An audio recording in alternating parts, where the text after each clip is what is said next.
सुन्नी इत्तेहाद council की मखसूस नशिस्तों का केस। चीफ जस्टिस काजी फायद ईसा की सरबराही में सुप्रीम कोर्ट का फुल कोर्ट इजलास। मखसूस नशिस्तों से मुतालिक फैसले पर मुशावरत। फैसला कल सुना जाने का इम्कान। सुप्रीम कोर्ट ने गुज़श्ता रोज फैसला महफूज किया था।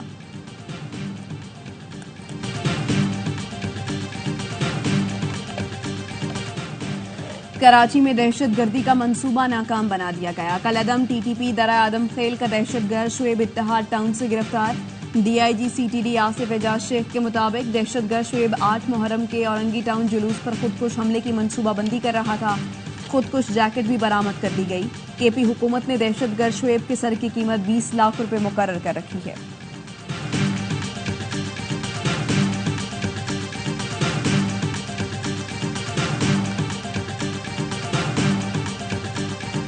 I will not allow my time to be wasted and I'm sure you will not allow your time to be wasted. आपको बिजली के लाले पड़े हुए हैं, चोरी हो रही है, अपना ट्रांसमिशन लाइन्स का बेड़ा गर्क हुआ है और फिर हम बैठे रहें तो इस तरह तो काम नहीं होगा। किसी वजारत ने जरा भी तसाहुल से काम लिया और डिलेइंग टैक्टिक्स इख्तियार किए, I will not tolerate that. Down sizing और राइट साइजिंग पर जाती तवज्जो है। किसी वजारत ने ताखीर से काम लिया तो इंतजार नहीं करूंगा। लगी बंदी तनख्वाह पर मजीद टैक्स लगाने से चीजें नहीं चल सकती। IMF निजाम के बायस कड़वे फैसले करना पड़ेंगे। वजीर आजम शहबाज शरीफ की वफाकी काबीना इजलास में गुफ्तगू। कहा, किसी को इजाजत नहीं दूंगा कि मेरा वक्त जाया करे। मेहरबानी करें, कमर कस लें, मुल्क का मामला है। कौमी असम्बली से खिताब में कहा, गंदम की बरामद का कोई फैसला नहीं हुआ। उनके जमाने में गंदम एक्सपोर्ट की गई, अरबों खरबों खा गए, ये तारीख का हिस्सा है। शिकवा किया कि असद कैसे स्पीकर थे तो अपोजिशन को बोलने नहीं देते थे। वज़ीर आज़म की तकरीर के दौरान अपोजिशन अरकान नारे लगाते रहे। साहब जो है ना 8-8 घंटे तकरीर करते थे, 8-8 घंटे।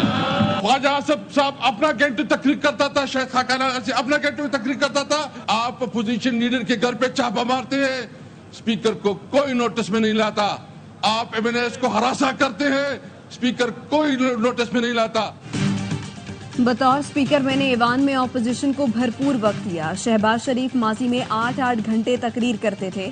असद कैसर का जवाब। कहा, ऑपोजिशन लीडर के घर छापा मारा गया, स्पीकर को इत्तला तक नहीं दी गई। बैरिस्टर गौहर कहते हैं, ऑपोजिशन के साथ नारवा सुलूक हो रहा है। हुकूमत की ईमा पर किसी की FIR दर्ज नहीं होनी चाहिए। हुकूमत ने रवैया ना बदला तो ये नहीं चल पाएंगे। वजीर दिफा ख्वाजा आसिफ बोले, पार्लियामेंट की सबसे ज्यादा तौहीन PTI दौर में की गई। इन्होंने जो रिवायात मुरत्तब की उन्हें याद करके ये ऐवान शर्मिंदा होता है।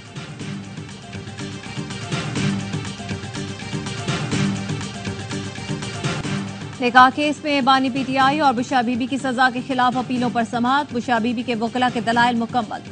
काबिल मानिका की जानिब से 2 दरख्वास्तें दायर कर दी गई। मेडिकल बोर्ड, इस्लामी नजरियाती कौंसल, विफाकी शरई अदालत और इस्लामी स्कॉलर्स से राय लेने की इस्तदा। जज अफजल मजूका ने फारिकैन को नोटिस जारी कर दिए। समाअत कल सुबह तक मुलतवी।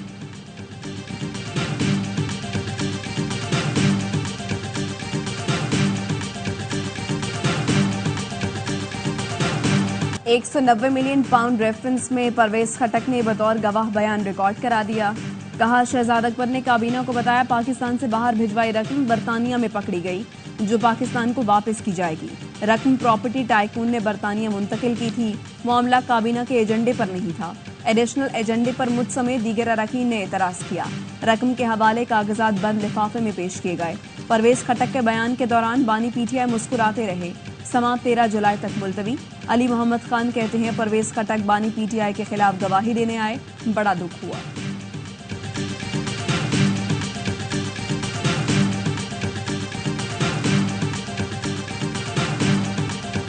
बानी PTI ने नैब तरामीम का लदम करार देने के खिलाफ हुकूमती अपील खारिज करने की इस्तदा कर दी। सुप्रीम कोर्ट में तहरीरी जवाब जमा करवा दिया। कहा, किसी शख्स की करप्शन बचाने के लिए कवानीन में तरामीम बनाना रिपब्लिक में भी नहीं होती। मुझसे दौरान समाज जस्टिस अता मिन्नल्लाह ने कहा, तरामीम का फायदा आपको भी होगा। मेरा मौक़िफ़ वाज़ेह है, ये मेरी जात का नहीं मुल्क का मामला है। नैब इख्तियार का गलत इस्तेमाल करता है तो तरामीम उसे रोकने की हद तक होनी चाहिए। मेरे खिलाफ तोशाखाना केस इख्तियार के गलत इस्तेमाल की मिसाल है। माजी में करप्शन करने वालों ने कवानीन और पार्लियामेंट को ढाल बनाया। सुप्रीम कोर्ट को हकायक के सामने आंखें बंद नहीं करनी चाहिए।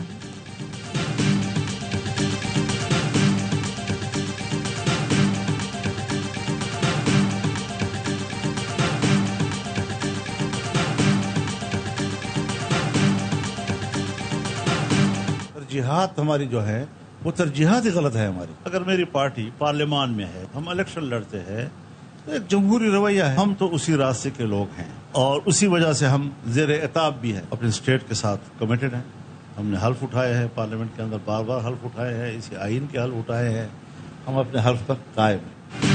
पार्लियामान और जमहूरियत की बात करते हैं, इसलिए ज़ेरे एताब हैं। सरबराह JUI मौलाना फजलुर रहमान का कहना है हमारी तरजीहात गलत हैं, उन्हें दुरुस्त करना होगा। मौलाना फजलुर रहमान और PTI रहनुमाओं की गैर रस्मी मुलाकातों की अंदरूनी कहानी सामने आ गई। जराए का कहना है मौलाना फजलुर रहमान ने PTI को असम्बलियों से इस्तीफे की तजवीज़ दी, जिसको PTI रहनुमाओं ने मुस्तरद कर दिया। कहा पहले भी असम्बलियों से बाहर आकर गलती कर चुके, पार्लियामेंट में रहकर फिर भी थोड़ा बहुत बोल लेते हैं। आइंदा हफ्ते PTI वक्त की मौलाना फजलुर रहमान से इत्तेहाद पर फैसलाकुन मुलाकात का इम्कान। बिजली के बुनियादी टैरिफ में 7 रुपये 12 पैसे इजाफे की दरख्वास्त पर नेपरा में समाअत। माहाना 200 यूनिट इस्तेमाल करने वाले सारिफीन 3 माह के लिए इजाफे से मुस्तस्ना होंगे। इजाफे के बाद 201 से 300 यूनिट तक का टैरिफ 34 रुपये 26 पैसे हो जाएगा। FIA समेत तहकीकाती इदारों ने ओवर बिलिंग पर रिपोर्ट मुकम्मल कर ली। वजारत तवानाई के हुकाम ओवर बिलिंग के जिम्मेदार करार, कार्रवाई की सिफारिश।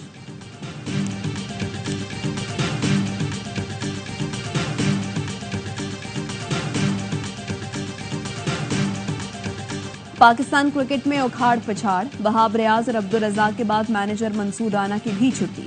वहाब और अब्दुल रज़ाक को हटाने की वजह सामने आ गई, दोनों ने प्लेयर्स को गैर जरूरी सपोर्ट किया।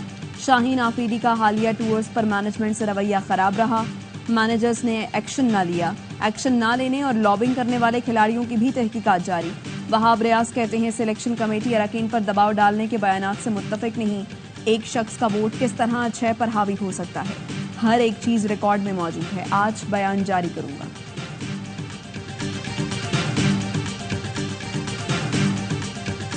और बलूचिस्तान में खेल और खिलाड़ियों के रंग बिखर गए। कोयटा में वजारत खेल के तहत साइकिल रैली, एक गैर मुल्की और 40 खवातीन समेत 200 साइकिलिस्ट की शिरकत। म्यूजिकल नाइट में भी हर चेहरे पर खुशी बिखेर दी। वजीर आला बलूचिस्तान सरफराज बुख्ती कहते हैं ऐसी मुस्बत सरगर्मियों से दहशतगर्दी को शिकस्त देंगे। रुकन कौमी असम्बली जमाल रईसानी का कहना है बलूचिस्तान के लोग अमन की तरफ बढ़ रहे हैं, नौजवानों को मौके फराहम करना होंगे ताकि वो अपना हुनर दिखा सकें।